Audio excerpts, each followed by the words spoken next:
এই শ্রমিকরা দিনরাত অক্লান্ত পরিশ্রম করে এভাবেই আমাদের জন্য আবাসন প্রকল্পে কাজ করে। তাদের অক্লান্ত পরিশ্রমে আমরা পাই বিলাসবহুল বসবাসের জায়গা।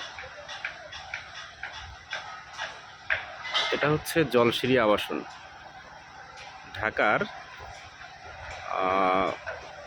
নারায়ণগঞ্জের রূপগঞ্জ থানার নীলা মার্কেটের সাথেই হচ্ছে এই জলসিঁড়ি আবাসন প্রকল্প। এটা হচ্ছে ক্যান্টনমেন্ট বোর্ড কর্তৃক পরিচালিত। বাংলাদেশ সেনাবাহিনী এটা পরিচালনা করে এবং এখানে যারা প্লট বরাদ্দ পেয়েছেন তারা অধিকাংশই হচ্ছে আর্মি নেভি অফিসার,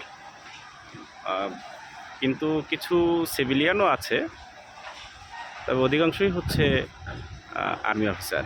এবং এখানে আরেকটা বিশেষত্ব হচ্ছে এখানে প্রত্যেকটা বিল্ডিংই 9 তলা হবে। 9 তলার উপরে কোনো বিল্ডিং হতে পারবে না। আর প্রত্যেকটা ফ্লোর হবে সিঙ্গেল ইউনিটের ফ্লোর হওয়াতে এখানে হচ্ছে আপনার ফ্লোরের জায়গাটাও একটু বেশি পাওয়া যায়। সেনাবাহিনীর ক্যান্টনমেন্ট বোর্ডের নিজস্ব কিছু রুলস আছে, সেই অনুযায়ী এখানে ফ্লোরে 2850 স্কোয়ার ফিট পাওয়া যায় 5 কাঠা ল্যান্ডের উপরে। অধিকাংশ ল্যান্ডই হচ্ছে 5 কাঠা, রেসিডেন্সিয়াল অধিকাংশ না, সব ল্যান্ডই 5 কাঠা। আর কিছু কমার্শিয়াল আছে, সেখানে কিছু ডিফারেন্ট ল্যান্ড সাইজ আছে, তবে এখানে হচ্ছে সবই আপনার 5 কাঠার। এটা হচ্ছে খুবই সুন্দর লোকেশন। এখানে এই যে গল্ফ কোর্স আছে, গল্ফ কোর্সটা দেখা যাচ্ছে এখানে, বিশাল গল্ফ কোর্স। পাশাপাশি এখানে লেক আছে, লেক, তারপরে হচ্ছে super shop zone, that's main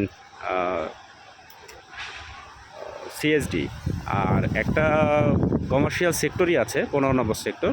ওখানে আবার একটা সেন্ট্রাল পার্কও আছে, গল্ফ ক্লাব আছে এখানে। এছাড়া প্রত্যেকটা সেক্টরে আলাদা আলাদা মসজিদ আছে, তারপরে আলাদা আলাদা ট্রাফিক স্ট্যান্ড, কাঁচা বাজার, সুপার শপ জোন, এগুলো সবই আছে, ব্যাংক, বুথ, সব কিছু আছে। তো জলসিঁড়ি হচ্ছে আসলে ইনভেস্টের জন্য এবং বসবাসের জন্য একেবারে পারফেক্ট। ঢাকা শহরের ভিতরে, শহরের পাশেই একটা প্রাকৃতিক মনোরম পরিবেশে বসবাস করার জন্য আপনারা জলসিঁড়িতে আসতে পারেন। এখন একটু জলসিঁড়িতে যে প্রাইস যাচ্ছে বা অ্যাপার্টমেন্টের যে মূল্য যাচ্ছে বা মূল্য আছে, তার থেকে ভবিষ্যতে কিন্তু বাড়তে থাকবে। কারণ বাংলাদেশের এলিট শ্রেণীর যারা আছে তারা কিন্তু জলসিঁড়িতেই ইনভেস্ট করতে পছন্দ করেন। এটা হচ্ছে গল্ফের সাথে আবার এটা বালু নদীটা দেখতে পাচ্ছেন। হ্যাঁ, পাশে বালু নদী আছে। আর এই আমি যে জোনটাতে দাঁড়িয়ে আছি, এই জোনটা হচ্ছে সিনিয়র অফিসার যারা, তাদের জলসিঁড়িতে যারা ক্যান্টনমেন্টে বা সেনাবাহিনীতে যারা সিনিয়র অফিসার আছেন, তারা হচ্ছে এই 17 নম্বর সেক্টরে অধিকাংশ প্লট পেয়েছেন। আর অন্যান্য সেক্টরেও পেয়েছেন সিনিয়র অফিসাররা, বাট এই সেক্টরটা সবথেকে বেশি আকর্ষণীয় এই গল্ফ ফিল্ডের জন্য। ভালো থাকবেন সবাই, আসসালামু আলাইকুম।